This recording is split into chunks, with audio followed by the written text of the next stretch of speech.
Olá, queridos irmãos. Bien-aimés frères et sœurs, chers amis, nous voici à un nouveau tutoriel de la nourriture quotidienne. Et c'est ce livre, Seigneur, révèle-moi ta gloire. Et c'est la série Alors viendra la fin. C'est le livre du frère Miguel Ma. Et c'est la 4e semaine aujourd'hui. Et cette parole est très riche, soit dit en passant. La lecture biblique, c'est Matthieu chapitre 19, versets 3 à 6, qui parle du divorce. Et lundi, notre frère a montré l'importance d'une vision qui change notre vie. Et il en a profité aussi pour parler de Daniel dans l'Ancien Testament, qui a eu une vision et qui a changé totalement sa vie. Et l'apôtre Jean, dans le Nouveau Testament aussi, a eu une vision. Je ne vais pas entrer dans ces détails, mais il est important que nous comprenions que ce processus de l'édification de l'Église que nous souhaitons à partir du chapitre 16 de l'Évangile de Matthieu, ce sujet de l'édification de l'Église est très important et il est important que nous en ayons une vision claire pour être utile au Seigneur dans cette charge de l'édification de l'Église. Le thème de cette semaine, il a mis comme ceci: Seigneur, édifie ma maison et ta maison. Ça, c'est le thème de la semaine 4. Alors, pourquoi il a choisi ce thème? Ce qui est important dans ce processus d'édification, c'est que nous ayons aussi dans notre maison une condition adéquate, que le Seigneur puisse nous utiliser davantage dans l'édification de l'Église. Mardi, nous voyons l'objectif de la famille, de notre maison et de la maison de Dieu. L'édification de notre maison et de celle de Dieu. C'est pour cela que lundi, il traite de l'importance de l'objectif de la famille. Et le chapitre 19 de Matthieu, à partir du verset 3, les pharisiens l'abordèrent et dirent pour l'éprouver: est-il permis à un homme de répudier sa femme pour un motif quelconque? Il répondit: n'avez-vous pas lu que le Créateur au commencement fit l'homme et la femme, et qu'il dit: c'est pourquoi l'homme quittera son père et sa mère et s'attachera à sa femme, et les deux deviendront une seule chair. Ainsi, ils ne sont plus deux, mais ils sont une seule chair. Que l'homme donc ne sépare pas ce que Dieu a joint.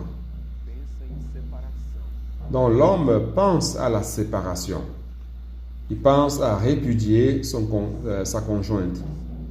Mais le Seigneur, dans son principe, c'est toujours l'unité, la paix, une vie de réconciliation avec les personnes et avec lui-même, Dieu. Ici, Jésus parle de la séparation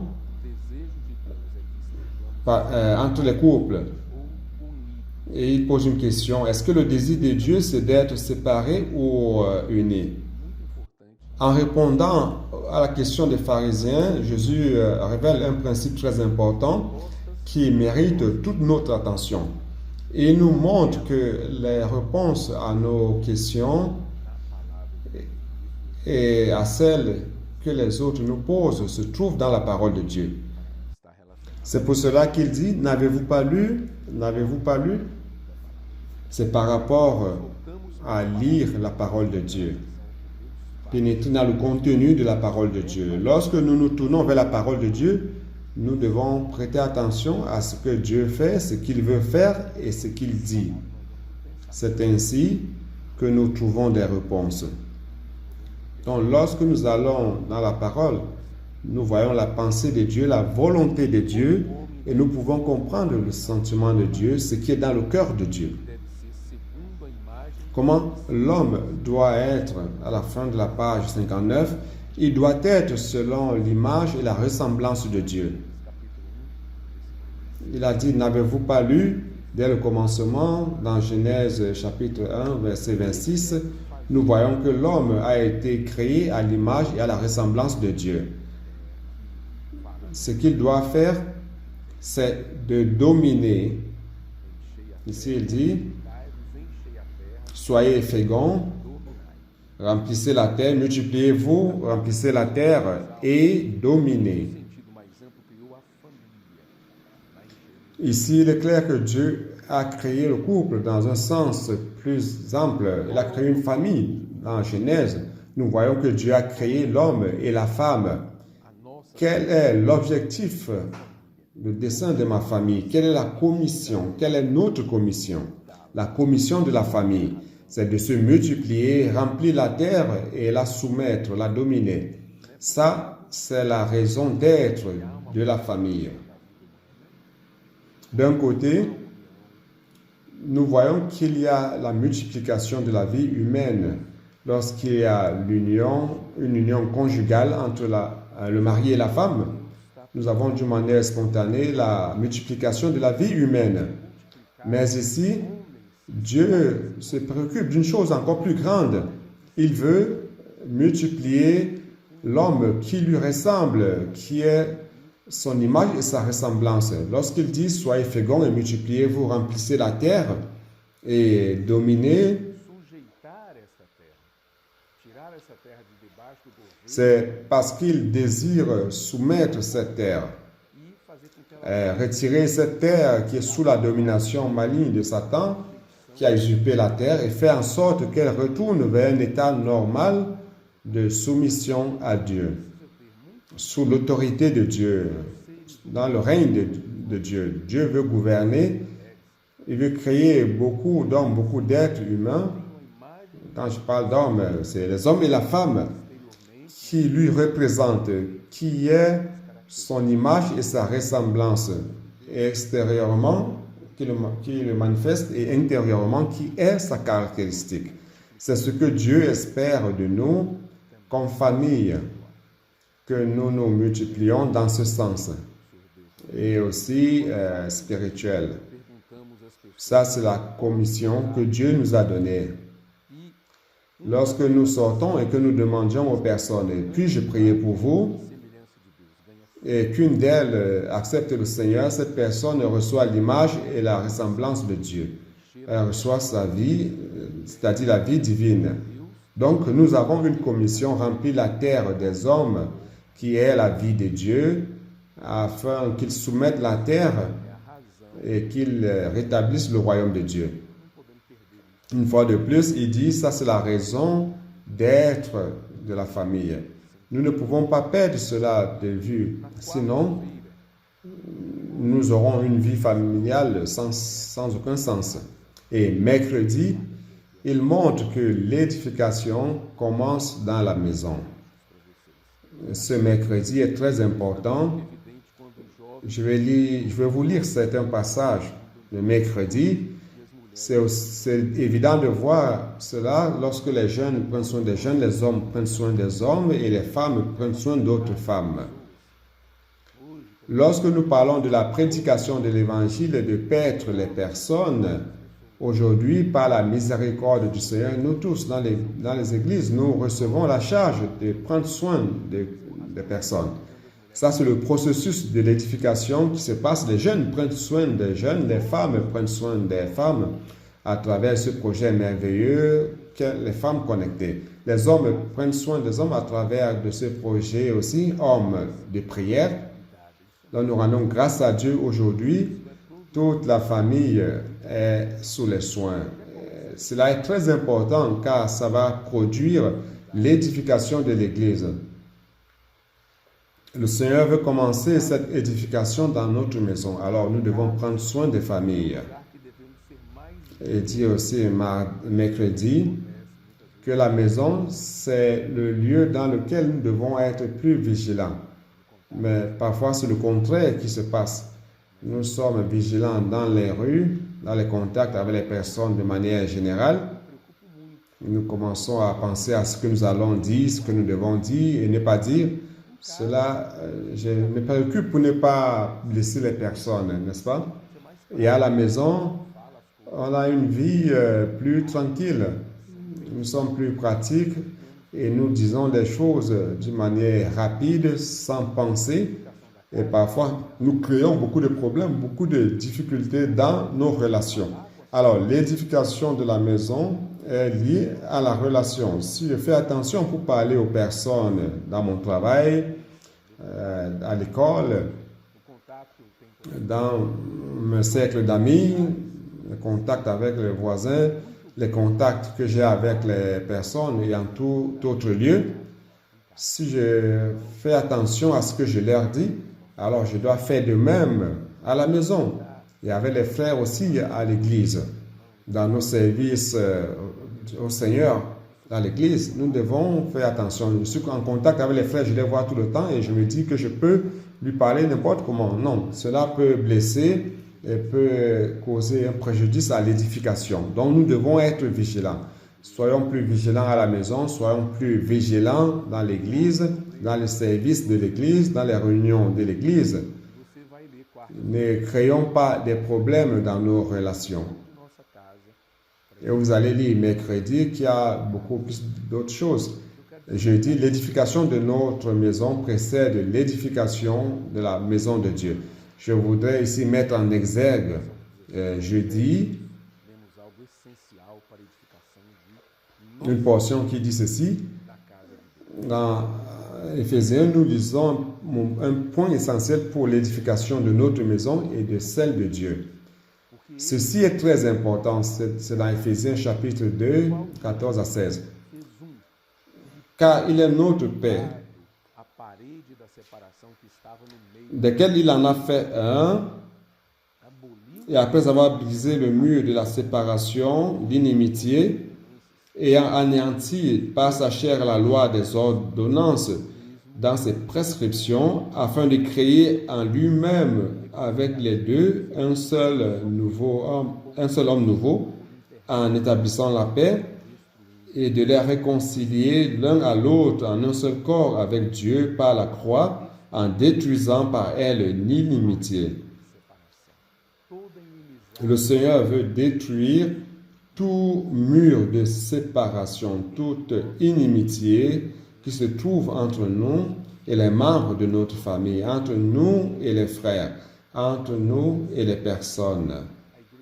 Frères, nous ne pourrions produire l'édification, notre maison ne pourrait être édifiée, l'église ne pourrait être édifiée, la maison de Dieu ne pourrait être édifiée que dans une ambiance de paix.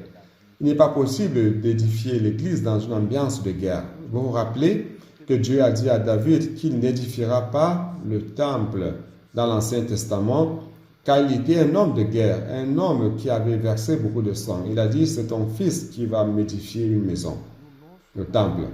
Mais toi, non. Donc, nous devons comprendre que dans notre foyer, il faut qu'il y ait de la paix. Il est important de régner à soi-même pour avoir la paix dans sa maison. N'attendez pas que d'autres personnes se renoncent à soi-même, mais vous-même, vous devez vous renoncer à vous-même. Essayez de comprendre les personnes. Ayez l'empathie avec votre conjoint, vos enfants, vos parents. Vous avez reçu la parole de Dieu dans ce sens, sur l'importance de la paix, l'importance de l'unité pour l'édification. Vous devez être le premier à embrasser cette parole. Ne prenez pas la parole de Dieu et dire que c'est pour les autres. On a l'habitude de faire cela. On écoute la parole, on dit, ce serait bien que cette autre personne soit là pour écouter ce que j'entends aujourd'hui, ce que j'écoute aujourd'hui pour avoir une autre posture, une autre manière d'agir. Non, nous devons penser à nous-mêmes, nous regarder nous-mêmes et voir ce que nous devons apprendre de cette parole-là. Recevoir cette parole-là et l'appliquer dans notre vie. Et vendredi parle de l'importance de l'unité. Sans unité, frère, il est impossible qu'il y ait l'édification.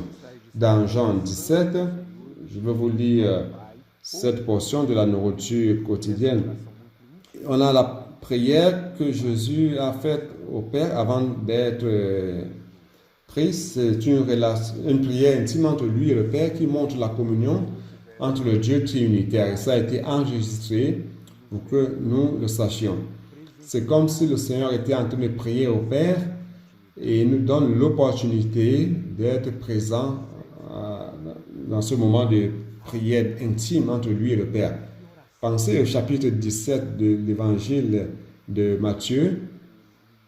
Jean, nous montre une prière qu'il a faite au Père.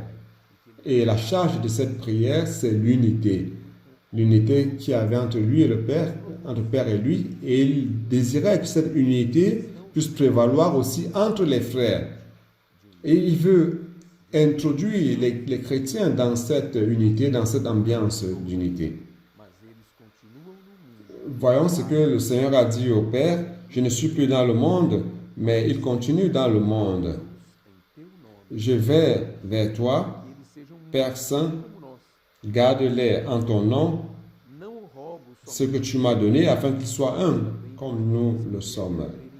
Vous voyez comme c'est merveilleux. Je ne prie pas seulement pour ceux-ci, mais pour ceux qui vont croire en moi à travers leurs paroles, afin que tous soient un. Et comme toi, Père, tu es en moi, et comme je suis en toi, afin qu'eux aussi soient un en nous, pour que le monde croie que tu m'as envoyé. Je leur ai donné la gloire que tu m'as donnée, afin qu'ils soient un, comme nous sommes un. Chapitre 17 de Jean, verset 11, verset 20 et 22. Le 23, il dit, « Moi en eux et toi en moi, afin qu'ils soient parfaitement un et que le monde connaisse que tu m'as envoyé et que tu les as aimés comme tu m'as aimé. » Ça, c'est le verset 23.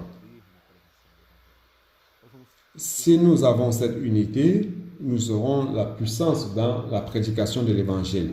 Nous aurons la puissance dans l'édification de l'Église. Nous aurons la puissance dans les relations avec les personnes. Et les choses vont couler d'une manière différente. S'il n'y a pas d'unité, alors il manque de la puissance. Parfois, nous prions pour les personnes et rien ne se passe. Pourquoi? Parce que nous sommes dans les problèmes de manque d'unité. Ce qui est dans le cœur de l'homme, c'est la division, le manque d'unité. Mais en Dieu, c'est le contraire. Il y a de l'unité. Et c'est la prière que le Fils a faite au Père. Il est très important que cette prière puisse toucher ton cœur, que toi, dans ta maison, que tu sois un avec chaque membre de ta famille. Si ça dépend de toi pour qu'il y ait la paix à la maison, que tu fasses de tout pour qu'il y ait de la paix. Et c'est très pratique, la relation entre les personnes. Comment vais-je avoir la paix? Comment vais-je avoir la tranquillité? Comment produire l'unité dans la relation? Écoutez, je dois premièrement, comme il a dit, recevoir la parole de Dieu pour moi, pas pour les autres. Je dois apprendre à demander pardon. Je dois apprendre à pardonner. Je dois apprendre à aimer. Je dois respecter les personnes. Je dois mesurer les paroles que je dois prononcer. Je ne dois pas agresser les personnes avec des paroles. Et encore moins physiquement. Parfois, vous ne faites pas d'agression physique, mais vous agressez psychologiquement les personnes. Donc, nous devons faire très attention. Car quand vous faites des choses indues, vous devez nécessairement aller devant le Seigneur, qu'il vous illumine, vous demandez pardon et vous repentez. Et si quelqu'un a fait quelque chose contre vous, vous devez demander au Seigneur la grâce de pardonner. Donc, ça ne sert à rien de ne pas pardonner et de garder les choses, garder cette rancœur et créer des barrières, ce mur que le Seigneur a déjà détruit. Le Seigneur a déjà détruit ce mur. L'inimitié qui existait, le Seigneur a déjà détruit cela dans notre vie, dans nos relations, dans notre relation entre Dieu et nous et avec les personnes. Apprenons ces leçons de cette semaine qui sont précieuses par rapport à l'édification de notre maison qui est liée à l'édification de l'Église. Et samedi et dimanche, pour vous résumer cela, concluant ce tutoriel, nous avons la certitude de l'édification le samedi et la certitude d'édification de la Nouvelle Jérusalem. Nous voyons les matériaux qui sont utilisés pour l'édification de l'Église aujourd'hui et les matériaux qui seront aussi dans la Nouvelle Jérusalem. Les matériaux qui ont été produits depuis Genèse, qui sont précieux pour l'édification. Ce dont nous avons besoin aujourd'hui dans l'Église, est-ce que le Seigneur est en train de préparer pour la Nouvelle Jérusalem afin qu'il y ait une édification adéquate.